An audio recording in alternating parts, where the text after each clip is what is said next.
teman-teman, kita langsung saja ya ke soal dan pembahasan SKB Tenaga Pengendali Organisme Pengganggu Tumbuhan atau POPT bagian ketiga. Nomor 1. Mekanisme masuknya patogen ke dalam jaringan inangnya sehingga menimbulkan penyakit termasuk pada fase titik-titik. A. Prapenetrasi, B. Penetrasi, C. Invasi, D. Titrasi, atau E. Destilasi. Pembahasannya, mekanisme timbulnya penyakit tanaman terdiri dari pertama, fase prapenetrasi, kedua, fase penetrasi, ketiga, fase invasi. Pada fase penetrasi, terjadi masuknya patogen ke dalam jaringan inangnya.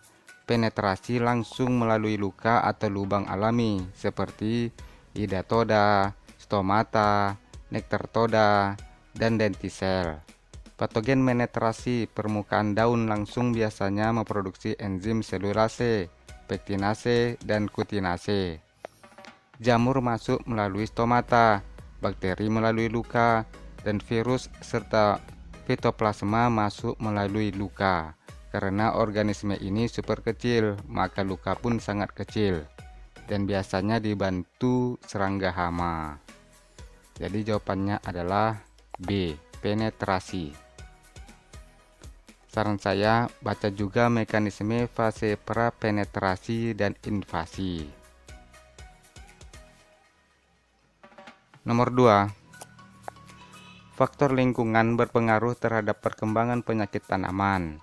Pada perkecambahan spora dan proses penetrasi jaringan inang oleh tabung kecambah spora tersebut mempengaruhi proses jamur, bakteria, dan nematoda pada saat sebelum dan setelah melakukan penetrasi. Faktor lingkungan ini termasuk pengaruh titik-titik. A. pH tanah, B. temperatur, C. kelembaban, D. cahaya, atau E. status hara tanaman.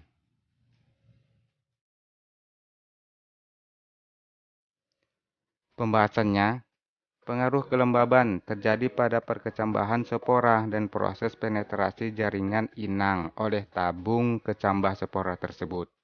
Mempengaruhi proses jamur bakteria dan nematoda pada saat sebelum dan setelah melakukan penetrasi. Kebanyakan penyakit disebabkan bakteri yang dipengaruhi oleh kelembaban tinggi. Bakteri dan spora disebarkan oleh tetesan dan percikan air hujan melalui aliran air pada permukaan tanaman. Jadi jawabannya adalah C, kelembaban. Nomor 3. Penyakit akar gada pada kubis disebabkan oleh jamur Plasmodiopora brassicae dan sama sekali tidak berkembang lagi pada pH titik-titik. A. 7,8, B. 7,3, C. 6,2, D. 5,7, atau E. 5,5.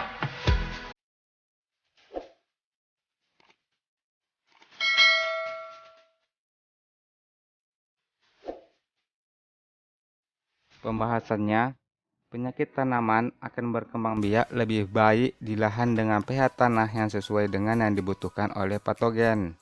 Pengaruh pH lebih kuat terhadap patogen dibandingkan dengan tanaman inangnya. Contoh, penyakit akar gada pada kubis yang disebabkan oleh jamur Plasmodiopora brassicae lebih tinggi intensitasnya di lahan dengan pH tanah 5,7. Kemudian turun drastis sampai pH 6,2 dan sama sekali tidak berkembang lagi pada pH 7,8.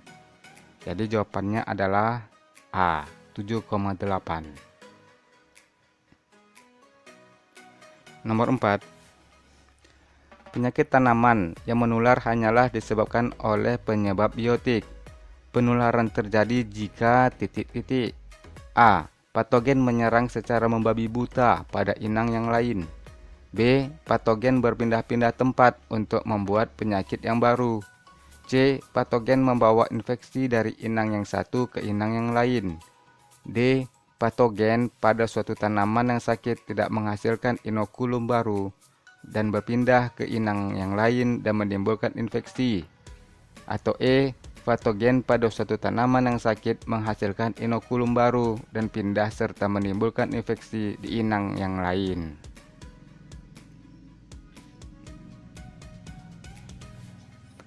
Pembahasannya, penyakit tanaman yang menular hanyalah disebabkan oleh penyebab biotik. Penularan terjadi jika patogen pada suatu tanaman yang sakit menghasilkan inokulum baru dan inokulum baru tersebut pindah ke tanaman inang lain dan menimbulkan infeksi baru. Patogen yang menyerang pada bagian atas tanaman seperti batang, buah, daun, dan bunga umumnya menyebar dengan bantuan angin atau percikan air. Jadi jawabannya adalah E. Patogen pada suatu tanaman yang sakit menghasilkan inokulum baru dan pindah serta menimbulkan infeksi di inang lain. Kalau pilihan D, tanamannya tidak menghasilkan inokulum baru. Itu bedanya. Nomor 5. Pada tumbuhan, sistem pertahanan secara mekanik terhadap serangan patogen berupa pembentukan titik-titik. A. Batang dan akar yang kuat. B. Kutikula dan dinding sel yang tebal. C. Inokulum baru. D. Stomata yang lebar. Atau E. Senyawa kimia.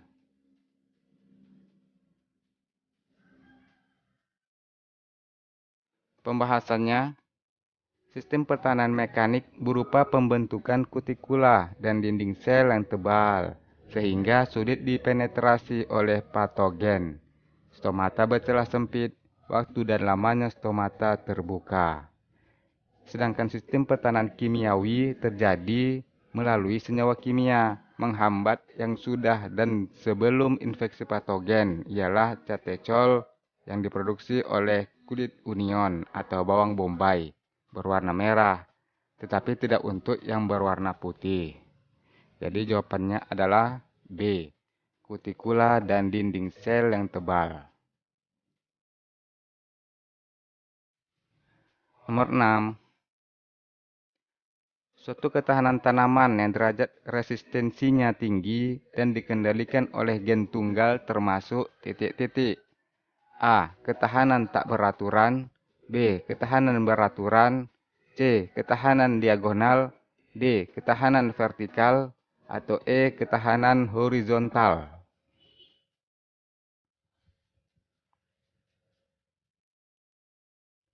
Pembahasannya, berdasarkan derajat ketahanan tanaman dibagi menjadi dua, yaitu pertama, ketahanan vertikal merupakan suatu ketahanan tanaman yang derajat resistensinya tinggi dan dikendalikan oleh gen tunggal. Yang kedua, ketahanan horizontal merupakan ketahanan yang dimiliki tanaman secara alami dan bersifat poligenik, yaitu dikuasai oleh sejumlah gen. Jadi jawabannya adalah D. Ketahanan vertikal. Nomor 7. Gejala penyakit klorosis pada tumbuhan dapat berakibat terhambatnya pertumbuhan klorofil. Klorosis adalah gejala yang tampak pada daun diakibatkan perubahan warna titik-titik. A. Ungu. B. Merah. C. Kuning. D. Hitam. Atau E. Coklat.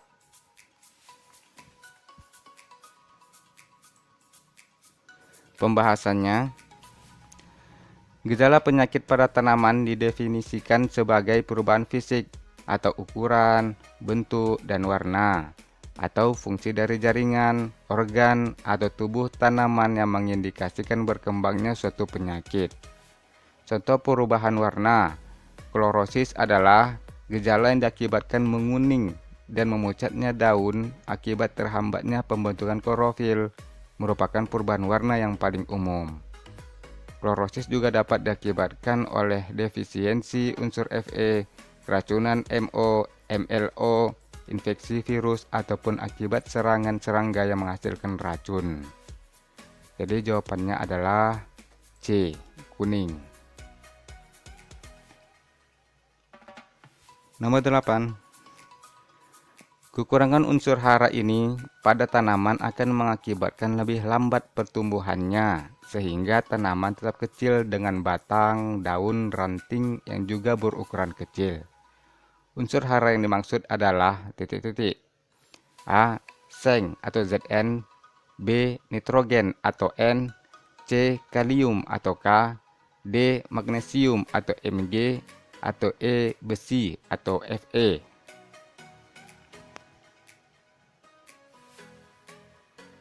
Pembahasannya, ketersediaan unsur hara dalam jumlah cukup dan seimbang sangat penting bagi pertumbuhan dan produksi tanaman.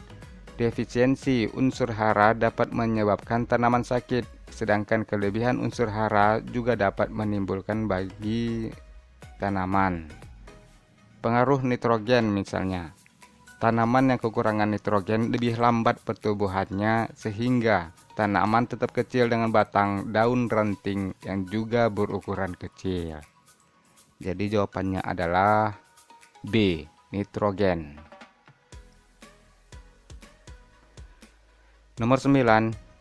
Salah satu penyebab penyakit non-infeksius adalah temperatur ekstrim. Sebagai pengaruh temperatur tinggi yaitu titik-titik. A. Tidak terbentuknya biji. B. Menghambat pembelahan. C. Perpanjangan sel. D. Daun mengecil. Atau E. Kematian akar. Pembahasannya, pengaruh temperatur tinggi yaitu tidak terbentuknya biji sebagai akibat kerusakan pada stamen sehingga serbuk sari tidak terbentuk, terbakarnya kulit kayu yang tipis oleh sinar matahari, dan kematian kambium. Temperatur yang tinggi pada permukaan tanah akan mematikan tanaman yang masih muda dan dapat juga merusak batang pada bagian bawah yang lebih tua. Jadi jawabannya adalah A. Tidak terbentuknya biji. Nomor 10. Tanaman alang-alang yang menghasilkan jenis alelopati yang dapat menekan perkembangan tanaman lain merupakan contoh dari pengaruh titik-titik. A. Kelembaban. B. Kekurangan oksigen. C. Cahaya. D. Racun kimiawi. Atau E. Racun biologis. Pembahasannya, racun biologis adalah racun yang dihasilkan oleh organisme hidup. Contohnya, tanaman alang-alang yang menghasilkan jenis alelopati yang dapat menekan perkembangan tanaman lain. Jadi jawabannya adalah E. Racun biologis. Sedangkan pengaruh racun kimiawi ini bisa terjadi jika penggunaan bahan-bahan kimia seperti pupuk kimia dan pestisida secara berlebihan, atau penggunaannya tidak sesuai anjuran yang dapat menyebabkan kerusakan pada tanaman, terutama pada bagian daun. Oke teman-teman, terima kasih sudah menyaksikan, dan insya Allah kita akan berjumpa lagi pada video-video pembahasan lainnya.